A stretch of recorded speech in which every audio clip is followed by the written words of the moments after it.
Y vamos a entrar rápidamente aquí a lo que recordemos que hay 4 evangelistas: Mateo, Marcos, Lucas y Juan, y cada uno de ellos, aunque la mayoría de ellos hablan acerca de la muerte y la resurrección, pero siempre cada uno de ellos aporta algo que el otro no aporta, y por eso es importante agarrarlos a todos, ¿no?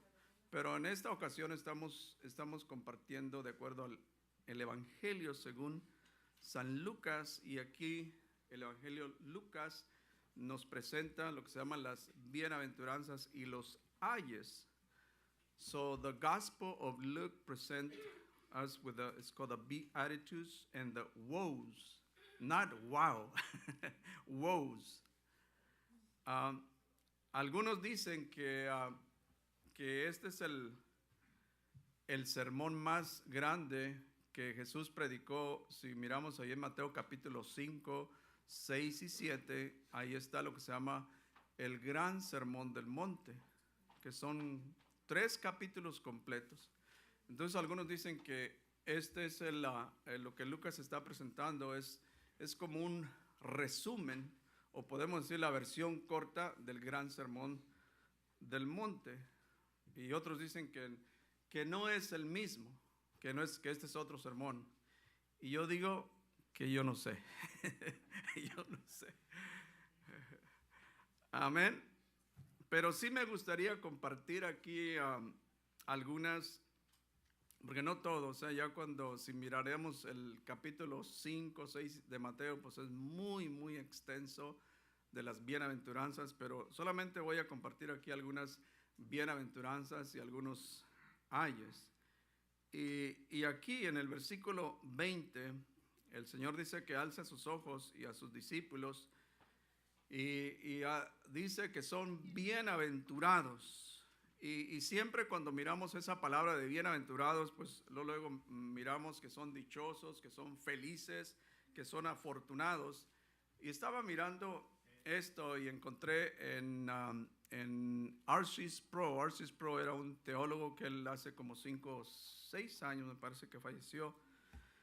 Pero me gusta la definición de R.C. Sproul, y él dice lo siguiente, que esta es una palabra religiosa que significa, me gusta la definición de R.C. Sproul acerca de qué es un bienaventurado. Y él dice: aquellos que disfrutan el favor de Dios. Aquellos, me gusta esa versión, o sea, esa definición más bien. Aquellos que disfrutan el favor de Dios. So R.C. Sproul says that the word is a religious word that means those who enjoy the favor of God. Those who enjoy the favor of God. Y no todo el mundo disfruta el favor de Dios. Amén. Not everyone enjoys God's favor. No todos experimentan su gracia. No todos experimentan la paz de Cristo. Y yo diría que aquellos que disfrutan el favor de Dios son aquellos que han nacido de nuevo. Aquellos que son parte de la iglesia de nuestro Señor Jesucristo. Aquellos que han sido redimidos. Aquellos que se han arrepentido de sus pecados. Amén. Y por lo tanto nosotros los creyentes disfrutamos el favor de Dios. Amén. Estamos disfrutando ese favor, lo que nosotros no merecemos. No merecemos su favor, no merecemos su salvación. Merecemos la ira de Dios. Merecemos el castigo por nuestro pecado. Pero Dios es bondadoso, Dios es compasivo. Amén. Entonces, por el hecho que nosotros los cristianos tenemos a Cristo, entonces estamos disfrutando ese favor. Amén. En Cristo, dice Pablo, que en Cristo nosotros estamos enriquecidos. A los Corintios dice: porque en todas las cosas fuisteis enriquecidos, y lo dice, en Él, ¿en quién? En Cristo, en toda palabra y en toda ciencia. Y claro, no está, esto no es una referencia a riquezas materiales, porque Jesús habló acerca de las riquezas materiales. Amén. Y en contra más bien. Entonces, esto no es de riquezas materiales que son vanidad. Amén. Entonces, más bien nosotros disfrutamos de las riquezas espirituales. ¿Y cuáles son las riquezas espirituales? Bueno, somos redimidos por la sangre de Cristo. We are redeemed by His blood. Somos llamados santos.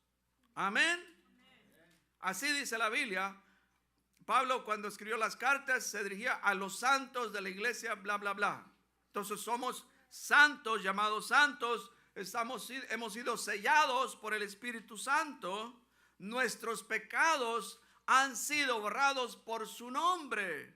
Our sins have been forgiven through His name. Amén.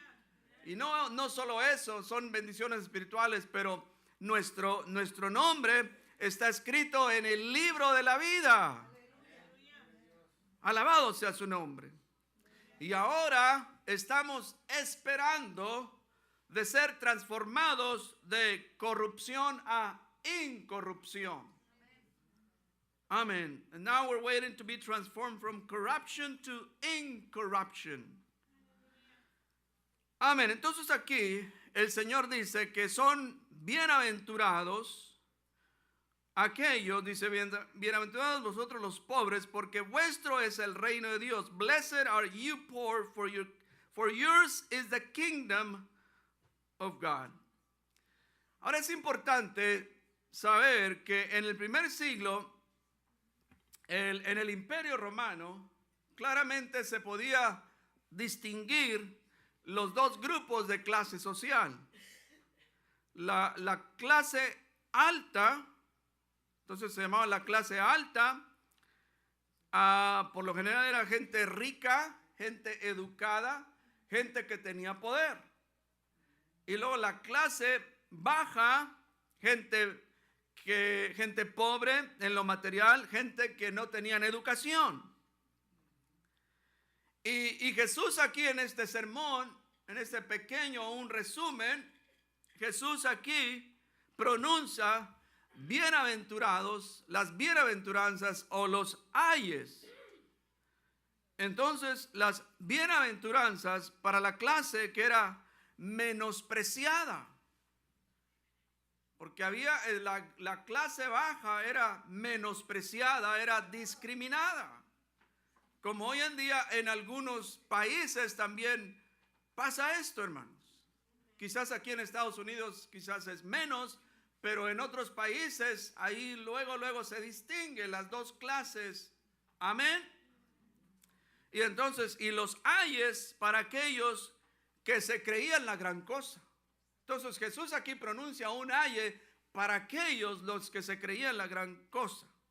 Entonces la gente rica o los religiosos, políticos, empresarios o comerciantes, ellos dominaban en aquel tiempo, tenían señoría, eran orgullosos, eran altivos, discriminaban a la gente pobre.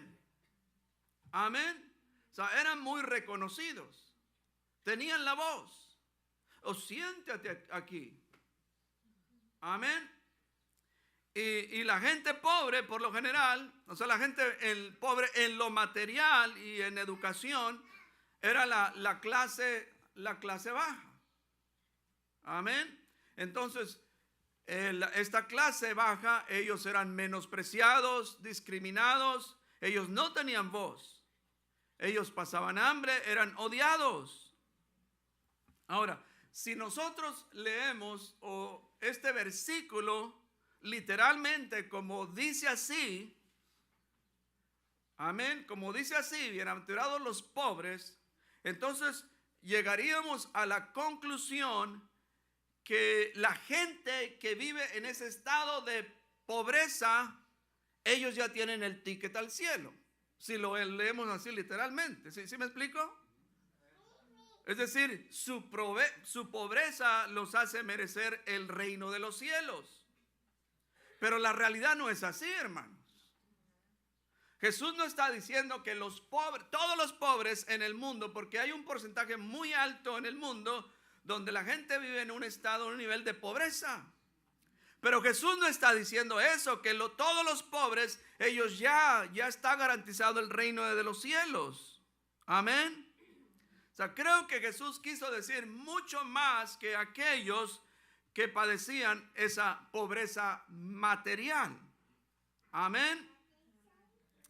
Son pobres o pobres en espíritu, porque realmente Mateo sí dice allí, dice bienaventurados, porque él es más específico. Mateo dice bienaventurados los pobres que en espíritu. Amén. Lucas dice bienaventurados los pobres, pero Mateo dice bienaventurados los pobres en espíritu. Y eso es importante notar eso, porque de ellos es el reino de los cielos. Entonces, pobres en espíritu son aquellos que se humillan delante de Dios. Son aquellos que tienen hambre y sed de justicia. Amén. O aquellos que lloraban quizás por las injusticias. Amén. O sea, pobres en espíritu son aquellos que confían en el Dios de la Biblia, que reconocen su estado pecaminoso. Espero que todos ustedes, todos nosotros, reconozcamos nuestro estado pecaminoso. Alabado sea el nombre. Entonces es importante reconocer que nosotros estamos en un estado pecaminoso y que necesitamos de la gracia del Dios del cielo. So Matthew speaks more specifically about what kind of poverty it is. He says that blessed are the poor in spirit. It's very important to know that. For theirs is the kingdom of God. Entonces, los pobres en espíritu son los que se quebrantan delante de Dios con un espíritu humilde.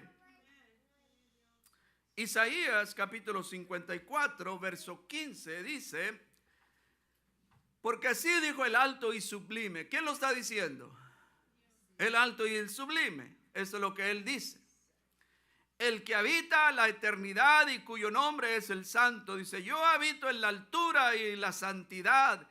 Y luego dice, y con el quebrantado y humilde de espíritu. Me gusta ese versículo, hermanos. El quebrantado en espíritu. Y lo dice, para hacer vivir el espíritu de los humildes y para vivificar el corazón de los quebrantados. Entonces, hermanos, siempre tengamos ese espíritu humilde delante de Dios. Siempre nos quebrantemos delante de Él. Y si reconocemos nuestra pobreza espiritual, Dios nos va a bendecir, Dios nos va a ayudar. Pero aquellos que se creen así la gran cosa, hermanos. Yo no necesito de nadie. Yo lo puedo. Soy hombre. No. Tenemos que humillarnos delante de Dios, hermanos. Ahora, en el versículo 21 dice, bienaventurados los que ahora tenéis hambre, porque seréis saciados.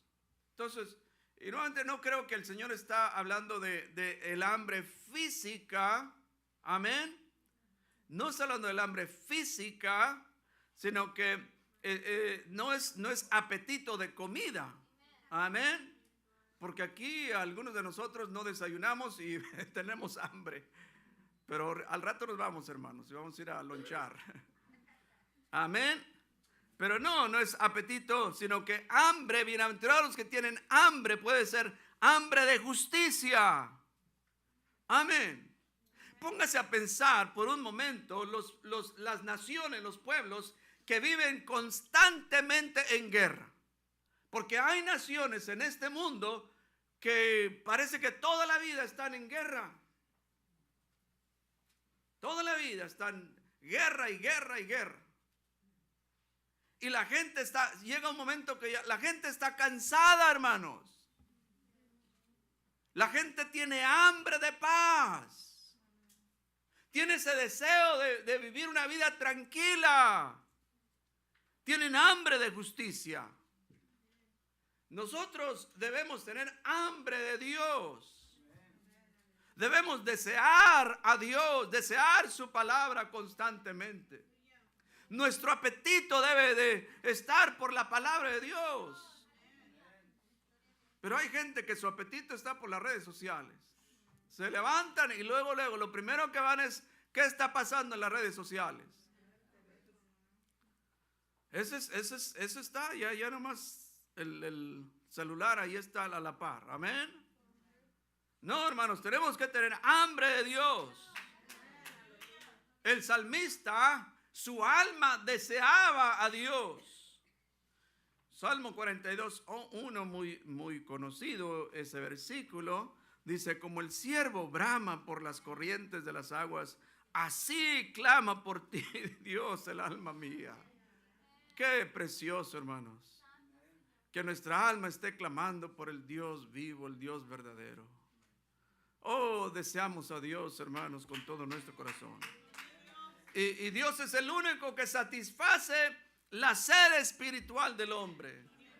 God is the only one who can satisfy man's spiritual thirst. Amén. Él es el único. Isaías 50 dice una invitación a todos. El profeta hace una invitación, dice: a todos los sedientos, venid a las aguas. Venid. Una invitación nos invita. ¿A cuánto les gusta cuando son invitados a un party, a una cena, a un cumpleaños, etcétera? Wow, recibí la invitación. Wow, es una invitación. Entonces sí, el Dios del cielo nos está invitando que vengamos a las aguas. Los que no tienen, no se preocupen si no tienen dinero, no se preocupen. Venid, comprad y comer. Venid, comprar sin dinero y sin precio vino y leche. Hermanos, quiera Dios que todos nosotros siempre tengamos hambre de la palabra de Dios. No solo, pero que realmente disfrutemos la palabra de Dios. Que sea un deleite escuchar la palabra de Dios. Que digamos: wow, ya se terminó el sermón tan pronto. Pero hay personas que están mirando allí a qué horas va a terminar este predicador. ¿A qué horas? Porque estábamos acostumbrados a ir a una iglesia y 15 minutos escuchar ahí la misa o el sermón o media hora y ya vámonos. Amén. No, realmente debemos de venir a la iglesia y adorar al Señor, pero disfrutar su palabra. Ese es nuestro apetito, hermanos. Jesús es el pan de vida. Jesus is the bread of life. Amen. He is. Porque él dijo ahí en Juan 6:35, dice: yo soy el pan de vida. ¿Cómo la ven? El que a mí viene, entonces usted tiene que venir a Jesús. Tenemos que venir a Jesús, dice, y lo dice, va a tener hambre de vez en cuando. No, dice nunca. ¿Cómo la ve? Es una declaración bastante, wow, but that's too good to be true. Está muy bueno como para ser verdadero. Y sí está bueno eso. Dice: nunca tendrá hambre, y el que a mí cree no tendrá sed jamás. Y nuevamente no está hablando de la sed física, material, del agua, sino de su espíritu, hermanos. Porque las cosas de este mundo nunca pueden satisfacer la sed espiritual. Nunca pueden satisfacer el alma. Siempre queremos más. Aquel hombre que gana su primer millón en la empresa y no es suficiente. Quiero más, quiero más, quiero más. Amén. Así es el hombre. Siempre buscamos más. Pero nada de este mundo nos puede llenar. Continuamos sedientos, hermanos. El dinero, los placeres, los carros, las cosas, drogas, vicios, todo eso nos dejan vacíos, hermanos. Dejan un vacío en nuestra alma. Cristo es el único que te puede llenar y que nos hace una persona completa. Bendito sea su nombre. Christ is the only one who can fill you and make you a complete person. Only Jesus Christ.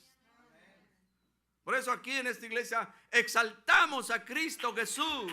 Hablamos de Cristo, que Cristo es la respuesta y que tienes que arrepentirte de tus pecados, que tienes que abandonar esa vida pecaminosa y seguir a Cristo. Bienaventurados los que ahora lloráis, dice, porque reiréis. Y sí, ahora hay muchos que están llorando por las injusticias. Están llorando por las injusticias. La gente está sufriendo, hermanos. Hay presos en las cárceles que están allí injustamente, están llorando. Amén. Muchos sufren por los desprecios. Algunos lloran, no tienen lo suficiente. Y algunos están llorando porque están siendo perseguidos.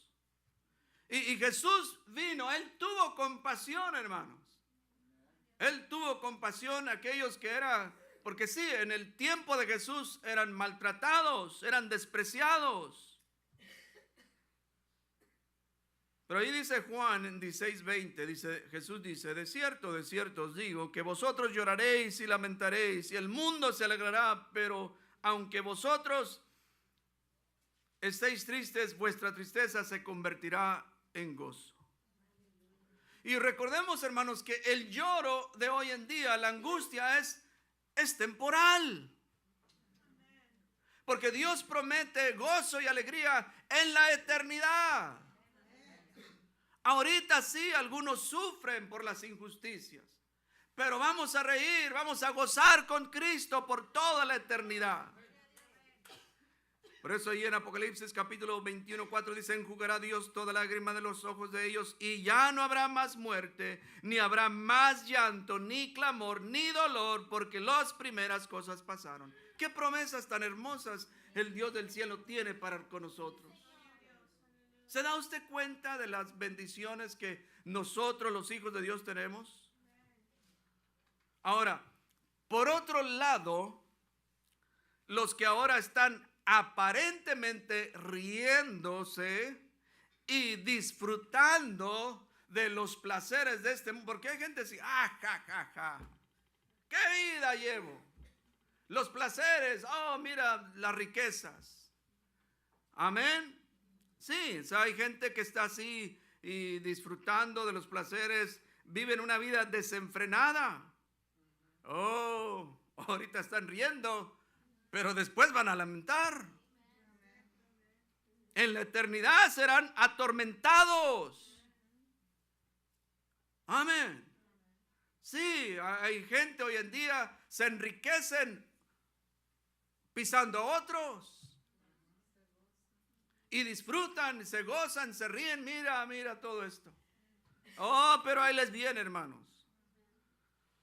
Amén. Todos sabemos se recuerdan del rico y Lázaro, donde Jesús allí habla del rico y Abraham le dice al rico, dice, pero Abraham, acuérdate, dice, acuérdate que recibiste tú bienes en tu vida. Y Lázaro, Abraham le dice al rico, tú recibiste bienes en tu vida, siempre en fiesta, siempre riéndote, siempre comiendo de todo. Y allá los pobres, a la gente allá las tenías abandonadas. Y Lázaro también males. Entonces el rico, bienes, riquezas, se ría. Y Lázaro en una condición muy, muy terrible. Y lo dice, pero ahora Lázaro, ¿qué es? Ahora, este es consolado aquí y tú atormentado. ¿Se dan ustedes cuenta, hermanos? Entonces, viene ese tiempo, hermanos. Aquellos que ahorita están riendo y porque nuevamente ricos y todo eso y porque han usado a otros, hermanos, viene su día. Ahora, en el verso 22, aquí hay otra bienaventuranza para aquellos, dice, bienaventurados seréis cuando los hombres os aborrezcan y cuando os aparten de sí y os vituperen y desechen vuestro nombre como malo. Y lo dice Jesús, por causa. Amén. Porque hay gente que es aborrecida en este mundo. Pero es aborrecida no por causa del nombre de Jesús. Son aborrecidos por otras causas. Pero aquí específicamente Jesús habla a sus discípulos que aquellos que son aborrecidos por causa. Amén. ¿Por causa de quién? Por causa del Hijo del Hombre. Y la realidad es que el mundo que está en tinieblas aborrece a los seguidores de Cristo. Amén. Creo que muchos de los que estamos aquí cuando nos convertimos y nuestros familiares no nos recibieron muy bien. Nuestros familiares nos dieron guerra, hermanos.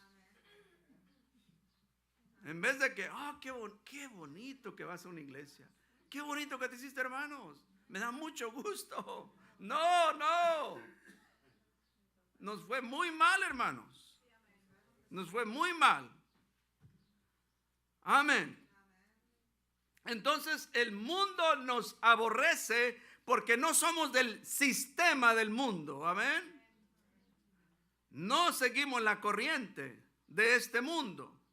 No, nos van a aborrecer porque no pertenecemos al sistema religioso. No seguimos, amén, su corriente. Y todos sabemos que la iglesia en el principio fue perseguida por seguir a Jesús. The church in the beginning was persecuted for following Jesus. Y miles y miles y miles de creyentes en el primer siglo, primer y segundo y tercer, fueron quemados, hermanos. Pero allí la iglesia, en el principio, en el libro de los Hechos, capítulo 8, verso 1, dice, en aquel día hubo una gran persecución. ¿Qué hubo? Gran persecución. ¿Contra quién? Contra la iglesia, los seguidores de Jesús que estaban en Jerusalén. Hubo una gran persecución. Y los religiosos pensaron que esta persecución haría que los cristianos dejaran de predicar el evangelio. Ya son perseguidos, ya los corrimos, esta chusma. Era un peligro, era un problema a estos cristianos. Y pero algo interesante, que la persecución, hermanos, hizo que ellos, los creyentes, salieran de su zona confortable. Porque me imagino que estaban en Jerusalén con sus, un ambiente muy hermoso y la iglesia y todos unánimes conviviendo y en fiestas aquí y allá. Y qué hermoso y canto y todo eso. Y viene la persecución y amén. Entonces ellos salieron de esa zona confortable porque Cristo les había dicho que tenían que salir. Tenían que ir a todo el mundo. Bueno, la persecución fue el método para que ellos salieran. ¿Y qué es lo que pasó cuando ellos salieron, cuando fueron perseguidos? Verso 4 dice ahí, Hechos 8:4. Dice, pero los que fueron esparcidos iban por todas partes anunciando el evangelio. Es decir, la persecución a veces ayuda.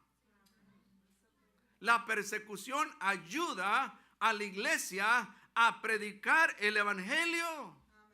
Porque a veces en nuestros cultos y nuestros servicios y programas aquí, allá, muy confortables todo. Y cada año hacemos nuestro programa y todo, y muy bonito todo. Pero ¿qué de predicar el evangelio? Se nos olvida que el Señor a eso nos ha enviado. Ahora, los cristianos en este país, por el momento, estamos disfrutando de una libertad religiosa. Es decir, hoy en día, los cristianos en Estados Unidos, ahora hay protección de persecución. El Estado, hermanos, han puesto una oficina de fe en la Casa Blanca, hermanos. So Christians in this country are currently enjoying freedom and protection from persecution by the state. El presidente firmó una orden el día 7 de febrero y el propósito de esta orden ejecutiva dice lo siguiente, dice, para ayudar a las entidades religiosas, las organizaciones comunitarias y los lugares de culto en sus esfuerzos por fortalecer a las familias estadounidenses, promover el trabajo y la autosuficiencia y proteger la libertad religiosa. Y eso nomás es un pequeño párrafo de muchos puntos ahí. Ahora, por un lado, hermanos, gracias a Dios que en este país hay la protección del Estado contra la persecución. Amén. Gracias a Dios. Y digo esto porque no todos los países disfrutan de esta libertad religiosa. No todos los países. Por eso, por ese lado, gracias a Dios. Acabo de leer en el ministerio de La Voz de los Mártires y escuche lo siguiente. Y esto acaba de acontecer, esto aconteció el día 13 de febrero, este año. Y el país de Congo es un país que está en la parte central del África. Y dice lo siguiente ahí, dice, presuntos militares del Estado Islámico, dice, fueron a una aldea y secuestraron a hombres y a mujeres cristianos. O sea, a las 4 de la mañana estos presuntos militares fueron allí a esa aldea secuestrando a 70 personas, hermanos. Fueron secuestrados y estas personas fueron llevados a una iglesia protestante donde fueron asesinados trágicamente. Apenas esto acaba de acontecer, hermanos. ¿Y qué hace el Estado en ese país? No hace absolutamente nada, se calla. Aún el mundo, las noticias, ni siquiera sabemos de esto, hermanos. Ni siquiera esto sale en la prensa, hermanos. Y un anciano dice lo siguiente, un anciano de esa iglesia dice lo siguiente: no sabemos qué hacer ni cómo orar. Estamos hartos de masacres. Y lo dice, que se haga solo la voluntad de Dios. Hermanos, oremos por estos preciosos hermanos que en todo el mundo están siendo perseguidos. Amén. Y a veces la iglesia nosotros ni siquiera nos damos cuenta, pero son hermanos que están sufriendo. Ahora, por otro lado, no nos debe de sorprender a nosotros los cristianos en este país si en el futuro somos perseguidos, porque solo nomás es de tener un presidente que tiene una mente diabólica, hermanos. Eso es todo. Solamente es que entre un presidente con una mente diabólica. Y entonces sí, cristianos, agárrense. Amén. Porque esto pasa en otros países.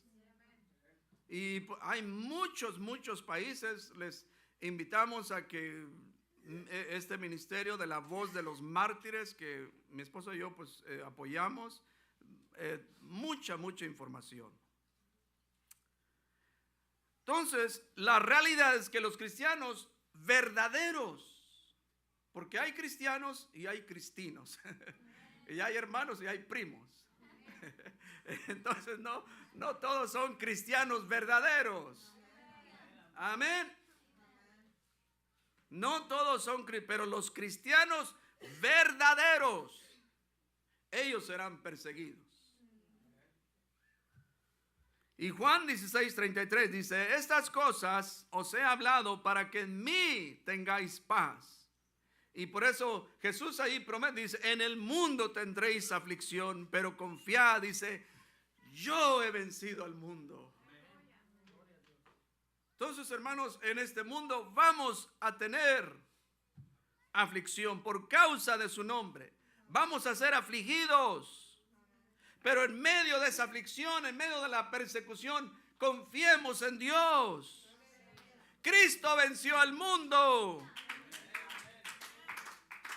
Y yo diría que hay esa posibilidad que el Satanás va a quizás a provocar una fuerte persecución contra los cristianos a nivel mundial antes de la venida de Cristo. Hay la posibilidad, hermanos.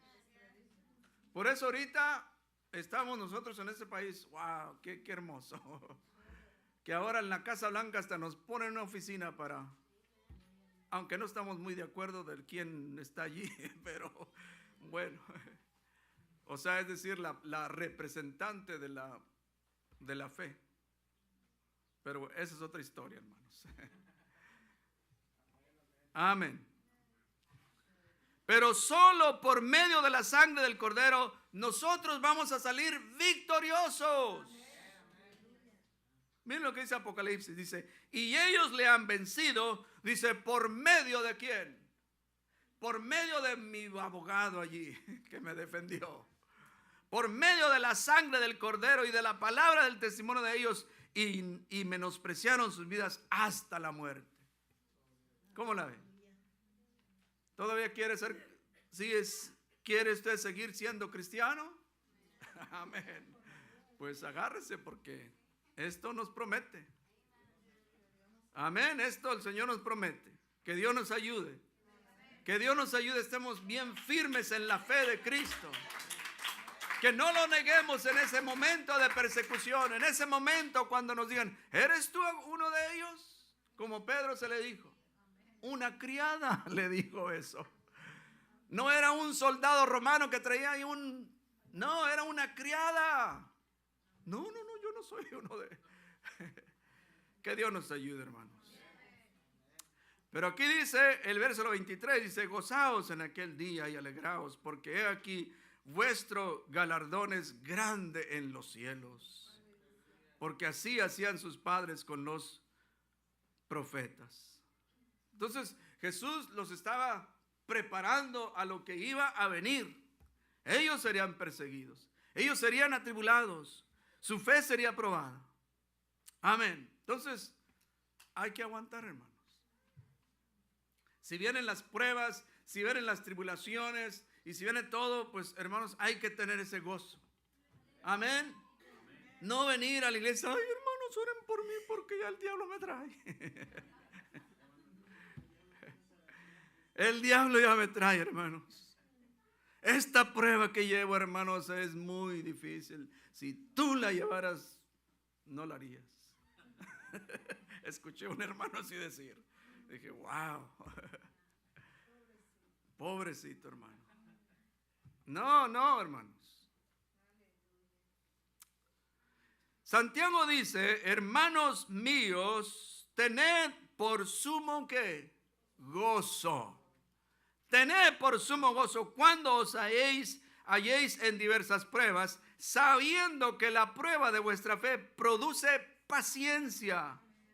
Santiago no dice, oh, expresen su dolor, vayan a la iglesia, lamenten ahí su dolor. Amén, que toda la iglesia se dé cuenta de la prueba que está pasando. No, ahí dice, tened por sumo gozo. Otras versiones dicen, consideraos muy dichosos. Ustedes deben sentirse muy felices. Alégrense profundamente. Y dice otra versión, alegraos en aquel día y saltad de gozo. ¿Cómo la ven? Qué hermoso, hermanos. Se cuenta de uno llamado Rowland Taylor, que él era un doctor en el siglo XV, 1550, y él fue llevado a la hoguera para ser quemado. Y dice lo siguiente, el doctor Taylor, que era el doctor Taylor dice, saltó y bailó. Recuerden, él está siendo llevado a la hoguera para ser quemado. Dice, el doctor Taylor salió y bailó un poco mientras se acercaba a su ejecución, diciendo, cuando se le preguntó cómo estaba. Bueno, dice el doctor dice, bueno, alabado sea Dios, mi buen maestro sheriff, nunca mejor, porque ahora estoy casi en casa. Incluso estoy en la casa de mi padre. Está siendo llevado a la hoguera. Está siendo allí llevado para ser quemado. Alabado sea el nombre del Señor. Recordemos que en la casa del Padre ahí hay recompensas, hay galardones, hay un lugar para todos nosotros. Como dice Pablo, antes bien, como está escrito, cosas que ojo no vio, ni oído oyó, ni han subido en el corazón del hombre, son las que Dios ha preparado, hermanos. Sí, algunos sufren por injusticias y por otras cosas, pero recordemos las mansiones que el Padre tiene para con nosotros. Ni han subido en corazón de hombre, dice, son las que Dios ha preparado para los que le aman. No todos, not everybody. Los que le aman. Ahora, cambiemos un poco y ya vamos a concluir. Ahora vienen los ayes. Los ayes. Entonces, siempre que miremos en la Biblia ay o ayes, en English es woe. Woe. No wow. Woe. Woe is an expression of grief, sorrow, or judgment. Entonces, los ayes describen lamentación, aflicción o juicio. Amén. Y Jesús dijo varias veces, y especialmente a los escribas y los fariseos, ay de vosotros escribas y fariseos, ay de vosotros también, cuando los hombres hablen bien de vosotros. Amén. No es de que, wow, están hablando bien de ti. Jesús dice, ay, ay, ay, ay. Amén. Por eso Pablo, él decía, ay de mí si no anunciar el evangelio. Y luego Apocalipsis dice, ay de los moradores en la tierra. Y podemos añadir otros, hermanos. Ay de nosotros si dejamos los caminos de Dios. Ay de este país si deja de confiar en el Dios de la Biblia. Amén. O sea, ay de nuestras familias si abandonamos la fe cristiana. Sí, es ay. Amén. Pero ahí el verso 24 dice, más hay, entonces Jesús se dirige, más hay de vosotros ricos porque ya tenéis vuestro consuelo. Porque el mundo en el cual nosotros vivimos exalta el poder. Amén. Exalta la fama. Oh, yo quisiera ser como aquel artista famoso. Exalta la fama. El mundo le da mucho énfasis en el dinero, la posición elevada, disfrutar los placeres, la prosperidad, etcétera, etcétera. Y en el tiempo de Jesús, los ricos, los poderosos, los educados, se creían que estaban arriba de todos porque tenían mucho. Como ya mencionamos, menospreciaban al que no tenía, eran arrogantes. Su esperanza estaba en el dinero. Ellos ocupaban los primeros asientos. Se jactaban de la abundancia de lo que tenían, hermanos. Pero aquí el Señor expresa un ay, lamento, aflicción, juicio. Ahora es importante saber que Jesús no estaba en contra de aquellos que tenían mucho dinero. No, ese no es el punto, hermanos. Jesús no estaba en contra de aquellos porque hay gente rica en este mundo. No es que Jesús estaba en contra de los que tenían dinero, sino aquellos que por el hecho que tenían dinero se creían la gran cosa. Es decir, su actitud más bien, que tenían una actitud de superioridad, de altivez, de arrogancia, hermanos. Esto es lo que el Señor está hablando allí. Y la Biblia tiene mucho que decir allí. Amén. Dice, no temas cuando se enriquece alguno, cuando aumenta la gloria de su casa, porque cuando muera, no se llevará nada. Ni se descenderá tras él su gloria. Por eso Pablo a Timoteo le dice, y le dice allí, porque en la iglesia donde Timoteo predicaba, era pastor, había gente de dinero. Había gente rica. Pero Pablo les dice, mire lo que dice allí, 1 Timoteo, y ya con eso terminamos. 6:17 dice, a los ricos de este siglo manda que no sean altivos, ni pongan la esperanza en las riquezas, las cuales son inciertas, sino en el Dios vivo. Pablo no está diciendo, mira, manda a aquellos ricos que tienes allí en la iglesia que vendan todo y que se lo den a los pobres. No está diciendo eso Pablo. Amén. Él solo estaba mandando que estos ricos que no fueran, manda que no sean ¿qué? Que no sean altivos. Manda que no pongan su riqueza, su esperanza en las riquezas. Manda que pongan su esperanza en el Dios vivo. Alabado sea el nombre del Señor. Porque no importa si tenemos mucho o tenemos poco, nuestra esperanza debe ser siempre en el Dios de la Biblia. Ahí está el punto, hermano. Que no ponga su esperanza, que le pegue al gordo. Estoy esperando que le pegue al gordo. Estoy esperando que me envíen el cheque. Ese cheque es eso que estoy esperando. Y eso me va a hacer, pero wow. No. Esa no es su esperanza. Y usted le sigue rascando ahí, le sigue rascando con la esperanza. Deje de rascar y busque a Dios. Puestos de pie, hermanos. Porque Cristo lo que está enfatizando es la vida, vivir una vida interior humilde, que es de gran valor, no la vida exterior. Oremos. Padre, en esta hora